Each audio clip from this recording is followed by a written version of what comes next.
इतने विशाल, इतने बड़े बड़े साम्राज्य खड़े कैसे हो जाते थे?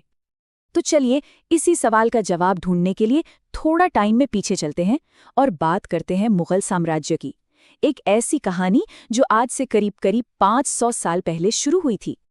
तो इस बहुत बड़े एम्पायर की नींव रखी थी बाबर ने। साल था 1526 और इसकी शुरुआत हुई पानीपत की पहली लड़ाई से। एक ऐसी जंग जहां बाबर ने इब्राहिम लोधी को हराया और हिंदुस्तान में एक बिल्कुल नए चैप्टर की, एक नए दौर की शुरुआत कर दी। बाबर ने तो बस एक बीज बोया था, जिसे उसके बाद आने वाली पीढ़ियों ने, उसके वंशजों ने एक बहुत बड़े और ताकतवर साम्राज्य के पेड़ में बदल दिया। तो कौन थे वो मुख्य शासक? चलिए एक नजर डालते हैं।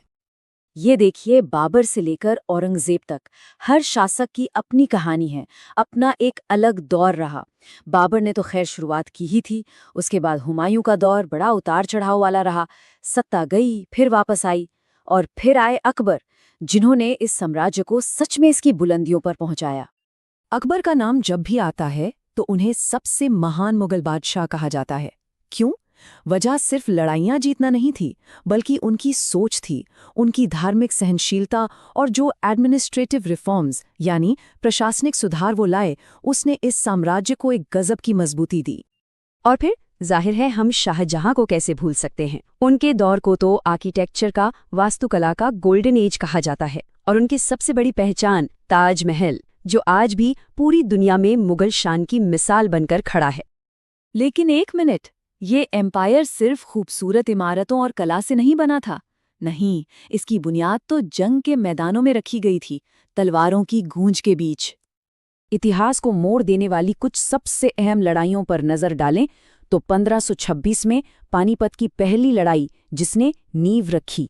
फिर 1527 में खानवा की लड़ाई, जिसने बाबर की पकड़ को और मजबूत कर दिया।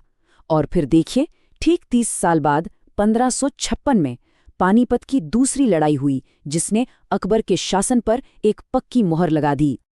तो मतलब एक बात तो साफ हो जाती है कि लड़ाइयों ने, युद्धों ने इस साम्राज्य के लिए जमीन तो तैयार कर दी, लेकिन जो चीज इसे हमेशा के लिए अमर बना गई, वो थी यहाँ की संस्कृति।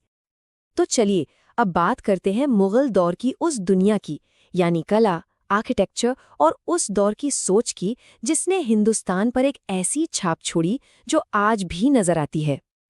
जब भी हम मुगल आर्किटेक्चर की बात करते हैं तो क्या याद आता है? ताजमहल, दिल्ली का लाल किला, फतेहपुर सीकरी, हुमायूं का मकबरा, ये सब नाम अपने आप जहन में आ जाते हैं। और सच कहूं तो ये सिर्फ पत्थर की इमारतें नहीं हैं, ये तो इतिहास की वो कहानियां हैं जो आज भी हमसे बात करती हैं। आर्किटेक्चर के अलावा कला और संगीत को भी बहुत बढ़ावा मिला, खास तौर पर अकबर के दौर में। पेंटिंग में एक नया स्टाइल देखने को मिला, जो पर्शियन और इंडियन स्टाइल का एक खूबसूरत मिक्सचर था। और म्यूजिक की बात करें तो तानसेन का नाम कौन नहीं जानता। अकबर के ही दरबार में थे और उन्होंने ध्रुपद गायकी को एक अलग ही लेवल पर पहुंचा दिया। और अकबर का असर सिर्फ कला या संगीत तक नहीं था, उनकी नीतियां, उनकी सोच भी बहुत बड़ी थी। उन्होंने सुलह ए कुल की पॉलिसी अपनाई, जिसका सीधा मतलब था सबके लिए शांति, सभी धर्मों का आदर। यहाँ तक कि उन्होंने दीन ए इलाही नाम से एक नया मिला जुला धर्म बनाने का एक एक्सपेरिमेंट भी किया। जरा सोचिए उस जमाने में ये कितनी बड़ी और आगे की बात रही होगी। लेकिन कहते हैं ना, हर चीज का एक वक्त होता है, हर कहानी का एक अंत होता है। तो इतनी शान और शौकत से बना ये साम्राज्य आखिर खत्म कैसे हो गया? इसका पतन कैसे हुआ? माना जाता है कि इसके पतन की, इसके अंत की शुरुआत औरंगजेब के दौर से ही हो गई थी। हाँ, ये बात सच है कि उनके समय में मुगल साम्राज्य अपने सबसे बड़े आकार तक पहुंचा, लेकिन उनकी कुछ नीतियां और लगातार चलती लड़ाइयां एम्पायर पर बहुत भारी पड़ी। फिर 1707 में जैसे ही औरंगजेब की मौत हुई, साम्राज्य बहुत तेजी से कमजोर होने लगा।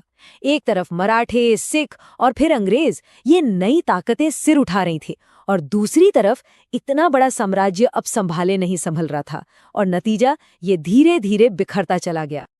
तो हमने शुरू किया था एक कंपनी के आईपीओ से और पहुंचे 300 साल पुराने एक साम्राज्य तक।